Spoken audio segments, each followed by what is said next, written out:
तेरे पलायन करेगा हिंदू? भारत में संविधान चल रहा है क्योंकि भारत में हिंदू बहुसंख्यक है। भारत में लोकतंत्र चल रहा है क्योंकि यहाँ हिंदू बहुसंख्यक है। भारत की सेना विद्रोह नहीं करती है क्योंकि सेना में हिंदू बहुसंख्यक है। भारत के जो नौकरशाह है वो सत्ता परिवर्तन के लिए साजिश नहीं करते क्योंकि नौकरशाही में भी हिंदू बहुसंख्यक है। अगर भारत में जो कुछ ठीक चल रहा है, जो पाकिस्तान जो होता है वो भारत में नहीं होता, जो बांग्लादेश में होता है वो भारत में नहीं होता, उसका मूल कारण है कि भारत में हिंदू बहुसंख्यक है। मैं आपको कुछ इंटरनेशनल पर्सपेक्टिव बताता हूँ। भारत के बॉर्डर पे 9 देश हैं। 9 देश में 9 के 9 उनके टारगेट पे हैं कि 9 के 9 को, उसको खुरासान कहते हैं, बेसिकली वो खुरासान प्रांत कहते हैं कि पूरे खुरासान पे गजवा हिंद करना। जब हम गजवा हिंद की बात करते हैं तो हिंदुस्तान को नहीं कन्वर्ट करना, उस पूरे खुरासान को ही कन्वर्ट कर देना। ये जिहादी डॉक्ट्रिन है। जिहादी डॉक्ट्रिन है, रिटन डॉक्यूमेंटेड है, मल्टीपल मल्टीपल। हाँ, कॉन्स्पिरेसी थ्योरी नहीं है जिसको कई वामपंथी पत्रकार कहते दुनिया तो बोलते हैं। दुनिया का सबसे बड़ा जमाती संगठन जो 150 देशों में काम करता है, जिसको रूस ने बैन किया, तजाकिस्तान ने बैन किया, उज्बेकिस्तान ने बैन किया है, विकिपीडिया पे अवेलेबल है, उसका मुख्यालय भारत में है। भारत का ही एक टुकड़ा अफगानिस्तान बन गया। अफगानिस्तान से हिंदू, जैन, बौद्ध, सिख खत्म हो गए, अगड़े पिछड़े खत्म हो गए, ब्राह्मण, क्षत्रिय, वैश्य, दलित खत्म हो गए। हिंदुस्तान का ही एक टुकड़ा पाकिस्तान बना, हिंदू, जैन, बौद्ध, सिख खत्म हो गए, ब्राह्मण, क्षत्रिय, वैश्य, दलित खत्म हो गए। हिंदुस्तान का ही एक टुकड़ा मालदीव था जहां चोल राजा राज किया करते थे, मालदीव से हिंदू, जैन, बौद्ध, सिख खत्म हो गए।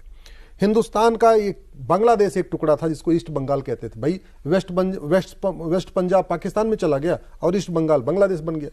ईस्ट बंगाल में हिंदू, जैन, बौद्ध, सिख, अभी जैसा सिंह साहब ने बताया 7% बचे हुए थे। अगले 2 से 3 साल के अंदर वो सब या तो कन्वर्ट हो जाएंगे या तो भाग जाएंगे। तो आपका बांग्लादेश भी हिंदू, जैन, बौद्ध, सिख से खत्म हो चुका है। अब मैं आता हूं जो 5 देश बचे हुए। अब उनकी जो जमातियों की जो अगला टारगेट है, भारत, नेपाल, म्यांमार, श्रीलंका और भूटान। और इन 5 देशों में आप देखिए बहुत तेजी के साथ डेमोग्राफिक चेंज हो रहा है। भारत की बात मैं करूं, 28 राज्य हैं, 8 केंद्र शासित प्रदेश हो गए, टोटल हो गए 36। 36 में से 9 राज्यों में हिंदू खत्म हो चुके हैं। भारत में 800 जिले हैं, 800 जिलों में से 200 जिलों में हिंदू खत्म हो चुके हैं, यानी 25% जिलों में खत्म हो चुके हैं। भारत में 6000 तहसीलें हैं, 6000 तहसीलों में से 1500 तहसीलों की डेमोग्राफी चेंज हो चुकी है, यानी 25% तहसीलों की डेमोग्राफी चेंज हो चुकी है। भारत के बॉर्डर पे 300 तहसीलें हैं, मतलब आपका चाहे गोवा बॉर्डर, चाहे आपका गुजरात बॉर्डर हो गया या राजस्थान बॉर्डर, समुद्री या लैंड बॉर्डर दोनों, जो हमारे बॉर्डर पे, उस पे टोटल 300 तहसीलें हैं। मैं कह रहा हूं कि आप इसको होम मिनिस्ट्री क्लेरिफाई कर ले, आईबी क्लेरिफाई कर ले, जिसको क्लेरिफाई, इसको मतलब सर्टिफाई कर सकता, जो बात मैं कह रहा हूं। 300 की 300 तहसीलों की डेमोग्राफी सौरभ जी बदल चुकी है।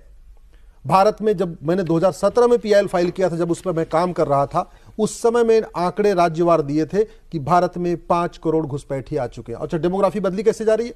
सबसे बड़ा माध्यम घुसपैठ, उसके बाद नेक्स्ट धर्मांतरण, चौथा जनसंख्या विस्फोट, तीसरा जनसंख्या विस्फोट, चौथा ड्रग। क्योंकि आप किसी देश को बर्बाद करना है तो उस देश के यंग जनरेशन को आप ड्रग में ढकेल दो।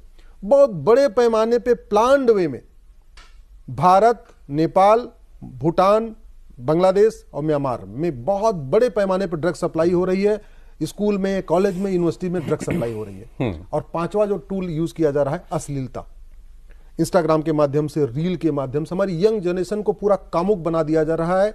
उससे कोई मतलब ही, धर्म क्या होता है, डेमोग्राफी क्या होता है, भारत के लिए क्या खतरा है। जब एक हमारा यंग यूथ नशे में चला गया और अश्लीलता में डूब गया, उसके बाद उसको कोई फर्क नहीं पड़ता कि कितने हिंदू बचे हैं, कितने जैन बचे हैं, हम काफी के क्षेत्र पे हम क्या डिस्कशन कर रहे हैं, वो मतलब उससे बाहर हो जाएगा। इसके एक पॉइंट पर आते हुए, आपने अपनी बात शुरुआत की थी एक संस्था से, आपने तबलीगी जमात की शायद आप बात जी जी। तो तबलीगी जमात आपकी, अब जो जैसे बांग्लादेश में भी बात हो रही है, जमाते इस्लामी काम कर रहा है। ये जमाते इस्लामी पाकिस्तान में भी है शायद, हमारे यहाँ मुझे पता नहीं, जमाते कश्मीर में है।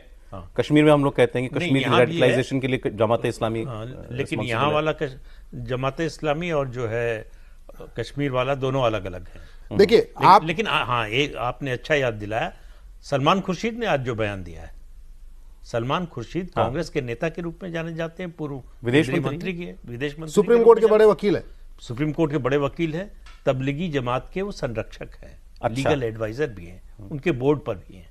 तबलीगी जमात नहीं, जमाते इस्लामी की, जमाते इस्लामी के, हाँ बिल्कुल। तो जमाते इस्लामी, और ये सारी जमाते इस्लामी एक ही हुई ना, बांग्लादेश, भारत, पाकिस्तान से मिला के। आप सर, आप जितने नाम ले रहे हैं ना, आप टहनियों का नाम ले रहे हैं, आप पत्तों का नाम ले रहे हैं, for the record Salman Khurshid आज इसलिए चर्चा में है क्योंकि उन्होंने कल एक बुक लॉन्च के मौके पर यह कहा है जो बांग्लादेश में हुआ ये हिंदुस्तान में भी हो सकता है, लेकिन हिंदुस्तान मुल्क बहुत बड़ा है, इसलिए यहां चीजों को ट्रैवल करने में बहुत टाइम लगता है, इसलिए एक अचानक से वो विस्फोट नहीं हो सकता जैसा बांग्लादेश के अंदर हो गया। ये ऑन रिकॉर्ड उनका कहा हुआ स्टेटमेंट। अब ये जो खतरे हैं इसके लिए ये खतरा मैं सर इसलिए मैं जहां आ रहा था वो बात रह गई कि ये सारी एक्टिविटीज हो रही हैं और आपने बताया ये सब इंटरकनेक्टेड हैं। वहां जमात इस्लामी तो कर रहा है ना बांग्लादेश में जो कुछ कर रहा है, जिन लोगों को जो मार ये सारे के सारे वेल कनेक्टेड हैं, वेल ऑर्गेनाइज्ड हैं, चाहे वो पाकिस्तान का जमात इस्लामी है, चाहे भारत का पीएफआई है, चाहे बांग्लादेश का जमात इस्लामी है, सब कनेक्टेड है। अल्टीमेट सोच है गजवा हिंद। अब मैं फिर से करेक्ट कर दूं, गजवा हिंद का मतलब केवल हिंदुस्तान से हिंदुओं को खत्म नहीं करना, क्योंकि तो पूरी दुनिया में इस्लाम जैन बौद्ध सिख और हिंदू ये सब हिंदू ही हैं। हम अपने को मानते हैं कि मैं तो आप जैन हैं, आप बौद्ध हैं, आप सिख हैं, हिंदू हैं, नहीं। गजवा हिंद का मतलब सारे के सारे, और बड़ी सक्सेसफुली भारत का हिस्सा अफगानिस्तान, भारत का हिस्सा पाकिस्तान, भारत का हिस्सा मालदीव, भारत का हिस्सा आपका बांग्लादेश ऑलरेडी कन्वर्ट हो चुका है। बांग्लादेश में जो खेल चल रहा है और भारत के अंदर विदिन, और बड़े प्लान्ड वे में उन्होंने भारत के अंदर सांसदों विधायकों को भी अपने पेरोल पर रख लिया है। पत्रकारों को बुरा मत मानिएगा, भारत के बहुत सारे पत्रकार भी जमातियों के पेरोल पे हैं, उनको फंडिंग आती है। भारत के बहुत सारे नेता विधायक सांसदों को भी बाकायदा वो देखिए, उनका ट्वीट देखिए, उनका फेसबुक पोस्ट देखिए, उनका आप तरीका देखिए, वो डायरेक्टली इनडायरेक्टली कैसे सपोर्ट करते हैं। एक जर्नलिस्ट ने, महिला जर्नलिस्ट है, ट्वीट किया बाकायदा कि हम 20 करोड़ हैं, 25-30 करोड़ गैर संघी हिंदू हैं। हाँ, दोनों मिल जाएं तो बांग्लादेश का टेम्पलेट यहां भी लागू कर सकते हैं। बिल्कुल, ये ऑफिशियल ट्वीट है। मतलब अरफा खानम बहुत लोगों की हसरत ये इस वक्त मंगे ले रही है। नहीं, ये बहुत सीरियसली सौरभ जी, इसको आप सीरियसली समझिए। हमारे पूर्वजों ने कभी सोचा नहीं था कि पाकिस्तान छोड़ के भागना पड़ेगा। आडवाणी जी, राम जेठमलानी जी, पृथ्वीराज कपूर जी ने, सुनील दत्त जी ने, गुलजार साहब ने, मिल्खा सिंह ने, लाला अमरनाथ ने कभी सोचा था कि अपना घर परिवार छोड़ के भागना पड़ेगा? भागे कि नहीं भागे? अरे आप तो छोड़िए, जो कुछ बांग्लादेश में एक हफ्ते से हो रहा है, एक सप्ताह के पहले क्या बांग्लादेश के हिंदू, जैन, बौद्ध ने, सिखों ने सोचा था मेरी दुकान जल जाएगी? कभी सोचा था उनकी हमारी बेटियों के साथ रेप होगा? कभी उन्होंने सोचा था हमें यहां से छोड़ के भागना पड़ेगा? हो रहा है ना। तो अगर बांग्लादेश में हो सकता है तो भारत में क्यों नहीं हो? उनका सपना बहुत चल रहा है। मैं इसलिए कह रहा हूं, बॉर्डर पे जो दुश्मन है उनसे सेना हमारी निपट लेगी, भारत के अंदर के दुश्मनों से निपटने के लिए कठोर दंड की व्यवस्था। और मैं इसको